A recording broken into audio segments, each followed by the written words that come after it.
Hey everybody, today I'm going to be reviewing this little foldable nano drone by Songyang Toys, or it may go by SY for short. It's a little foldable pocket drone or nano. Really neat little guy. It comes in a storage case that fits into the controller. So it's very portable, like I said, hence the name pocket drone. You could practically put this in your pocket. Just about. It might be a little bit too big for that, but it's close enough. And take it with you and just take it out and fly it. It's really portable and really neat. Like I said, of course it's foldable, so the arms just fold out and snap into place. And then it's ready to go. On and off switches on the side. It's got blue LEDs in the front for the eyes and red in the rear, which I can show you by turning it on. They'll just flash. Hopefully that shows up. There's also a camera version of this. This is just the basic one, so there's no camera here. Our spot for the micro SD card, and I think it's the B version. But well, I don't need to fold the arms in, but yeah, just an overall real neat little guy, very lightweight. It has a built-in 110 milliamp hour lipo, so you can't easily change the battery in it, which is not uncommon with these nanos. They're usually are built in, but every once in a while you get one that has a removable one, which I always like, since you can double up your flight time by having extra batteries, or easily replace the lipo if it goes bad, but not uncommon at all. Let's see, it gets a flight time of about 6.5 minutes. About 10 seconds of that is your low voltage alarm, so you don't have a whole lot of time when it starts flashing to land, but again, that's not uncommon for a nano. It takes about 40 minutes to charge that built-in lipo with this little very common yellow cable that plugs into the rear here and then plugs into your USB, and it takes about 40 minutes to charge up the battery. And like I said, this is a real common cable you see in a lot of these nanos. The controller, I like the size of it. It's a little bigger than the peanut style ones. It's a little more comfortable in your hands. It does not have altitude hold, so I think it's good for a beginner to learn without altitude hold. Your pitch and roll trims are fully functional. On the left here, this upper one right here is headless mode. Enter into that and exit it. The left and right is for the photo video, for that photo video version of the nano that they make. The upper left bumper here is your rates. There's two rates, a low and a high rate, or a beginner and an expert. If you long press that, it will turn the LEDs off, so it'll turn those off if you want to save a little battery power. The upper right button here is for your 360 flips. You press that, it starts to beep in the direction you want to flip, and it just flips very, very well. Very nice flipping nano. So overall, it flies really nice. So it's got the two rates, and the yaw increases with the rates. I like the highest rate. It flies really nicely in the highest rate, even indoors. It's sporty, but small enough that you're not going to get it away from you too easily. The calibrate, the gyros, is a little different than some. It's down and out with the sticks. A lot of quadcopters use that as a starting sequence for propellers, but just down and out until the lights stop flashing, and then the gyros are calibrated. To bind it, just your up and down like normal, and then just give it throttle to take off. There's no unlocking sequence for the props. So I'm just going to check my notes over here real quick, and I think that covers everything on it. So pretty basic little nano quadcopter, but really cool. Flies really nice. Now, we did my buddy came over and we did an indoor, in my garage flight review, which I've been doing more and more for these small nanos and micros. But it was getting late in the day, and he had his floodlight up, and we had quite a bit of light, but it really got washed out on my head cam. So I want to apologize ahead of time that the video quality is not as good as I typically would post. But it's good enough to see what this guy can do. There's not much to it. If it had onboard footage, I probably would have had to redo it because it would have been too dark. But it was just kind of blowing out the sensor on my hat at times because I was standing too close to the light. But overall, the video turned out good enough to let you see what it can do. So let's go ahead and we'll move along now to that flight review. Hey everybody, today I'm going to be reviewing the Songyang Toys X31 Foldable Nano Drone. Go ahead and take it out. It comes in this little case that you can put it inside the controller here. So it's nice for portability. Just toss it up practically in your pocket and take this thing along with you. Let me set the controller up, put it between the legs here. You just fold the arms out. and then it's set to ready to go. You turn on the on and off switch here is on the side. You got blue LEDs on the front and a red in the rear for orientation. And those work pretty well. I go ahead and turn on the controller here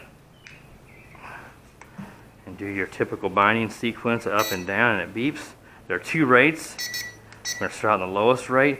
Before we go off, sorry, I think I'm going to do a calibration. To calibrate the gyros on this, it's both sticks down and out, as I mentioned earlier. A little bit different, and it takes a little bit longer, but it doesn't hurt to do that when you first get ready to fly. So let's go ahead and take it up.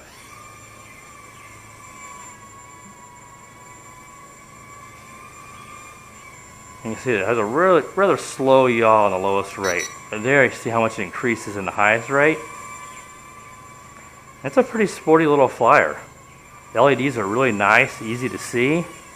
It doesn't have altitude holds, so it's a little bit more difficult to fly, but that's good for beginners, so you can sort of get your idea on throttle control, how much throttle to give it. So I have no gripes with that. Let's do a few flips here.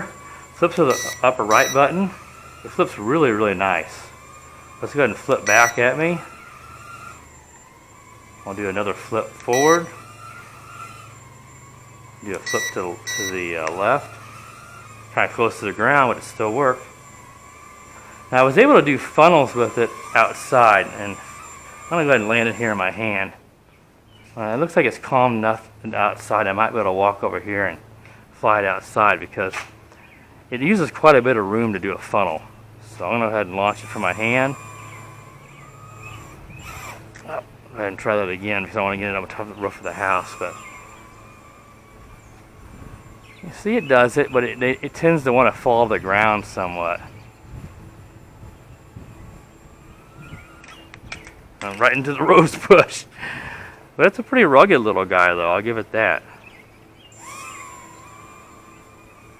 But I think this is a nice little nano. I would recommend it because it's inexpensive. It's really, really nice for flying indoors in your garage like I was doing here, or flying outside when it's calm. Right now it's very calm. It's of course close to dusk. The wind's let up, so it's really nice to fly this outside when the wind is calm.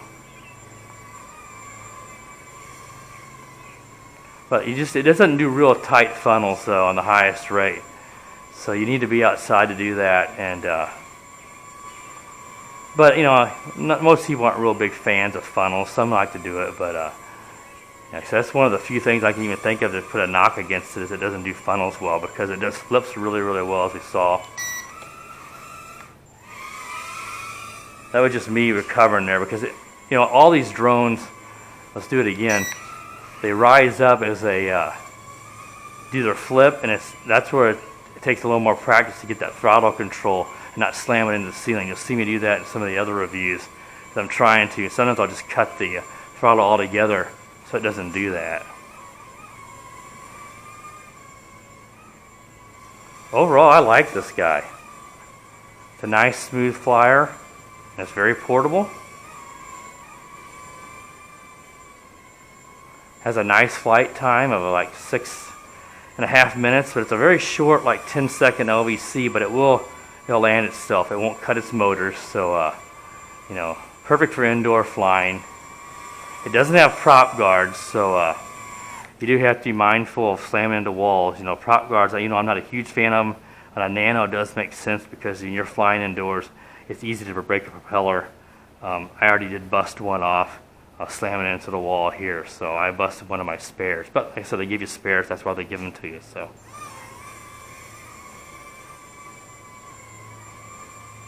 it does have headless mode on it, so you can fly as a beginner in headless mode.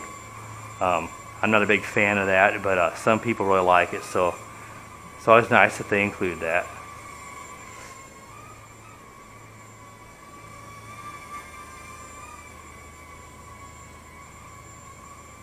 It might need a little bit of left trim there, but you get it trimmed up, you know, it's a really nice flyer. Yeah, that looks pretty good right there. Nice hover. It's a really cool looking drone. Like I said, really inexpensive, so overall, I am a fan of this drone. Perfect drone for a kid. A good drone for indoors flying on a rainy day, and a good drone for a beginner. Just have to be mindful, obviously, of the props because there's no prop guards, like I said. So, flying it indoors, there's a chance you could break a propeller since there's nothing to protect the propellers. But otherwise, I like this a lot. So, I think that's enough to show off what it can do. Pretty basic little nano quadcopter, but cool. So, I hope you enjoyed the video, and be sure to subscribe if you're not a subscriber, and stay tuned for more videos, and have a good day. The power of the dark side.